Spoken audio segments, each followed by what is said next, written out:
Decline and Disintegration of Medieval Odisha Kingdoms. The rise and fall of nations, like day and night, follows each other in succession. There was no exception to the Gaspati Empire of medieval Odisha. This political decline was a sad story of sheer misfortunes. The cold arms of decadence embraced the medieval Odishan Empire that had reached the zenith of glory and splendor during a century rule under the great Gaspatis. No doubt, internal strifes had weakened the strong foundation of the Gaspati rule. Different factors like law of nature, conspiracy and treachery, Muslim invasions, aggressive march of Krishnadevaraya, misfortunes of Prataparudradeva, desire for power among the feudatories, coming of Sri Chaitanya to Odisha, weak army etc. contributed a lot for the decline of medieval Odishan Empire. The natural phenomenon. Like birth and death, the rise and fall of an empire is the law of nature. This law of nature was also applicable in case of the Gaspati Empire in medieval Odisha. In the words of Ibn Khaldun, empires are born, attain maturity and die at a definite point of time. This inexorable law of nature also operated in case of the great Gaspati Empire. The cornerstone of the empire laid down by Kapilendradeva was designed and decorated by his successors like Purusottamadeva and Prataparudradeva. However, misfortune cast its ugly shadow over the empire and it dismembered, preparing the way for the downfall of medieval Odisha. Nobody could check this inevitable law of nature. The empire was created by treachery and force, and it was destined to be destroyed by treachery and force. Weak successors of Prataparudradeva. With the death of Prataparudradeva, the Gaspati Empire did not get a good successor.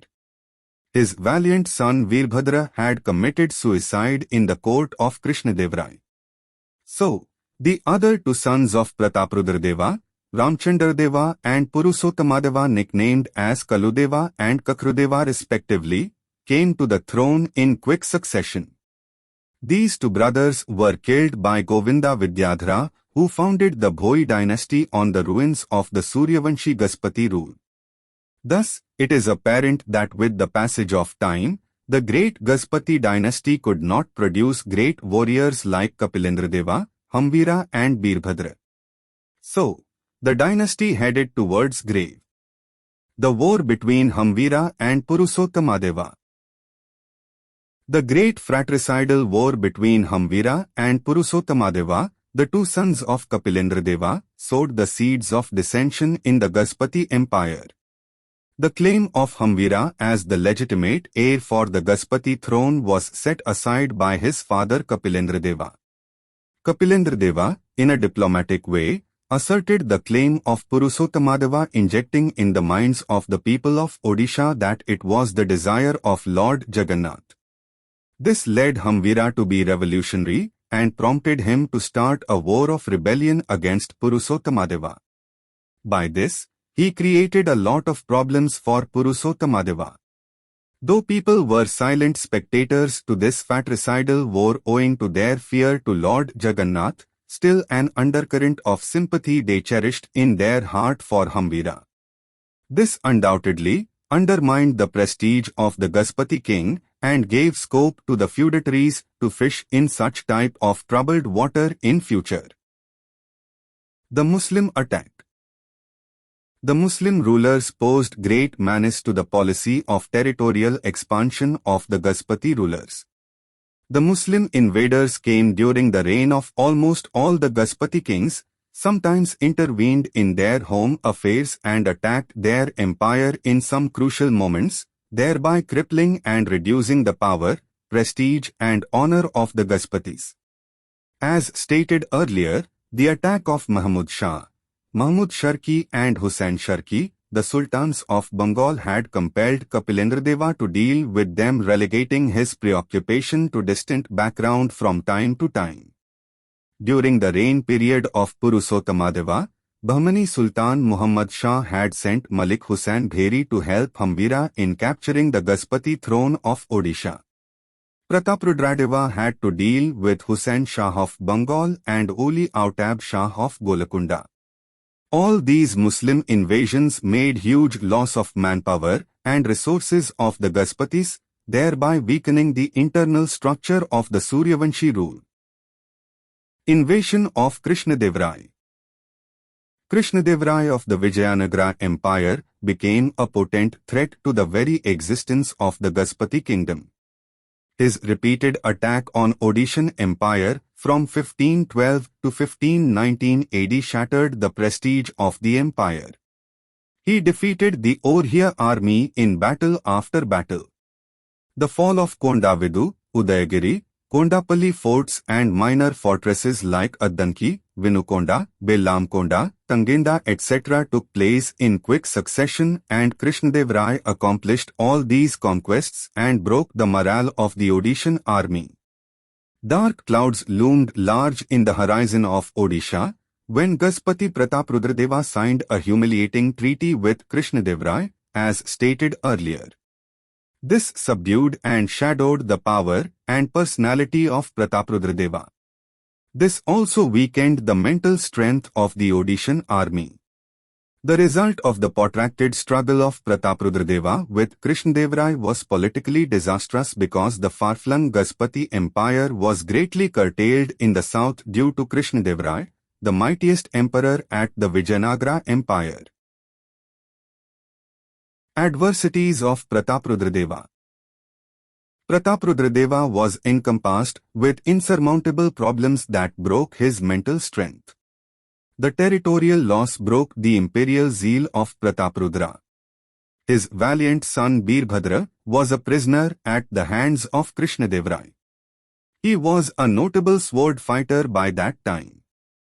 To humiliate him, Krishnadevaraya told the former to cross sword with another man of the court who belonged to a lower family. This brought disgrace to Birbhadra, who plunged his sword into his heart and breathed his last. This disaster led Prataparudra to submit before Krishnadevaraya, and without waging war, he concluded the humiliating treaty with the latter. Besides the territorial loss, he had to offer his own daughter Jagmohini, later on known as Tukka, to his arch-enemy, Krishnadevaraya. Further, capitulation of his great military officers like Narari Patra, Balachandra Mahapatra, Sir Sachandra Mohapatra, Bodhan Mohapatra, Mallu Khan, Udanda Khan, and others by Krishnadevaraya's army broke the military zeal of Prataparudradeva. The treachery of Govinda Vidyadhara led Prataparudra at his wits' end. All these circumstances weakened his mind and made his health fragile. He lost all interest in warfare and took refuge in the Vaishnava faith preached by Sri Chaitanya. This gave a strategic blow to the very existence of the Gaspati kingdom. The betrayal of Govinda Vidyadhara. The treachery of Govinda Vidyadhara was a potent factor for the decline of medieval Odisha. He was a minister of Prataparudradeva and had accompanied him as a general in his march towards Bengal for settling score with Hussain Shah. Hussain Shah took shelter in the fort of Mandaran. When Prataparudradeva besieged the fort of Mandaran, the fall of Hussain Shah seemed to be imminent. At this stage, Govinda Vidyadhara played the role of a traitor, and Prataparudra was unable to assert his decisive victory over Hussain Shah. The Gaspati also pardoned Govinda Vidyadhara, as there was no substitute to him in discharging the administration of the state. When Prataparudra left to deal with the affairs of the south, he entrusted the management of administration to Govinda Vidyadhara. This discouraged the Odishan army and adversely affected their morale, making them weak and feeble. In later stage, this Govinda Vidyadhara became a traitor and became an usurper to the throne of Odisha by killing the sons of Prataparudradeva. He sounded the death knell of the Suryavanshi Gaspati dynasty and brought into existence the inglorious Bhoi dynasty in the political arena of medieval Odisha. The weak army. The medieval Odishan army, which was instrumental in building the vast empire of the Gaspatis, became weak during the period of Prataparudradeva. One of its reasons may be this, that due to constant warfare during all the Gaspatis, they could not get ample time to be with their family. Their constant absence from Odisha and camping at distant south lost their martial spirit. The treachery of Govinda Vidyadhara during the Bengal campaign of Prataparudradeva, which turned the surest victory of the Odishan army into a failure, broke the morale of the soldiers. Further, the important military officers of the army were taken captives by Krishnadevaraya. After that, no good commander was available to lead the Odishan army in proper direction. Thus, it is seen that during Mukundadeva, the Odishan army got easy defeat at the hands of the Muslim army of Bengal led by Bayazid and Kalapahada. Definitely, weak army brought the downfall of the medieval Odisha. The role of Sri Chaitanya and Vaishnavism. Vaishnavism in Odisha under Sri Chaitanya was a great factor for the downfall of medieval Odisha. He had came to Puri in 1510 AD. He went to south for 2 years after his short stay at Puri and then went to Vrindavana, stayed there for 2 years and returned Puri, where he stayed till his death due to the insistence of his mother Sachidevi. That was the period of growth of Vaishnavism, which was gaining popularity due to the writings of Pachasakhas. Sri Chaitanya, though this place congenial for the spread of Vaishnavism. Raya Ramananda, the author of Jagannatha Vallabha Natakam and a governor of Prataparudradeva, was impressed by the teachings and personality of Sri Chaitanya. He left the job and accepted Vaishnavism. He made an arrangement by which Prataparudradeva met Sri Chaitanya and came under his spell sometimes after 1519 AD. By that time, Prataparudra had suffered reverses at the hands of Krishnadevaraya and had been visited by heavy tolls of life. He found Panakia in Vaishnavism and accepted it and lost his martial spirit. Treachery and Confusion after the death of Prataparudradeva. The period that followed the death of Prataparudradeva was one of the situations, full with anarchy and confusion. It was marked with bloodshed, murder and usurpation. It is known how Govinda Vidyadhara had killed the sons of Prataparudradeva. With the death of Govinda Vidyadhara, his son Chakra Pratap came to the throne, who was killed by his own son Narsimha Jena. Mukunda Harichandan killed Narsimha Jena and Raghunath Jena Chotraya, another brother of Narsimha Jena. He also imprisoned Danai Vidyadhara and ascended the throne in 1560 AD. These murders and bloodshed made the people of Odisha grossly unhappy, who remained confused always. This created anarchy and gave scope to the Muslim invasion. The economic bankruptcy. Undoubtedly, by conducting several war and undertaking various military campaigns, the treasury of the Gaspati kings became empty. Further, the exploits derived from the military campaigns were spent by the Odishan soldiers in luxury. Several wars resulted in heavy expenditure on military front by the Gaspati kings. This gave a death blow to the treasury of the Gaspati kings, and no welfare projects could be undertaken by the kings for his subjects. This led to the gross dissatisfaction of the subjects towards the Gaspati rule and made it unpopular in Odisha. That was, perhaps, a great reason for which a good number of people left the Odishan army and concentrated on cultivation, as they did not get their salary from the state in time. Thus, the financial bankruptcy paved the way for the downfall of medieval Odisha. Laziness of the feudatory chiefs. With the accession of Mukundadeva, the chaos and confusion in the post-Gaspati era had come to a halt. When peace was to be restored, it was the apathy of the feudatory chiefs towards Mukundadeva that prepared the way for the downfall of medieval Odisha. Taking advantage of the end of Gaspati rule and beginning of the inauspicious rule of the Bhoi dynasty, the local chieftains asserted their independence. Viswanatha Dio of Nandapur, the Bahuvalandras of Krishnakota, and even the Bhanjas declared their independence. The worst example of it can be cited when Ramchandra Bhaja of Sarangara declared independence when Mukundadeva was fighting against the Muslim invaders of Bengal. This undoubtedly paved the way for the downfall of medieval Odisha. The lack of unity and harmony.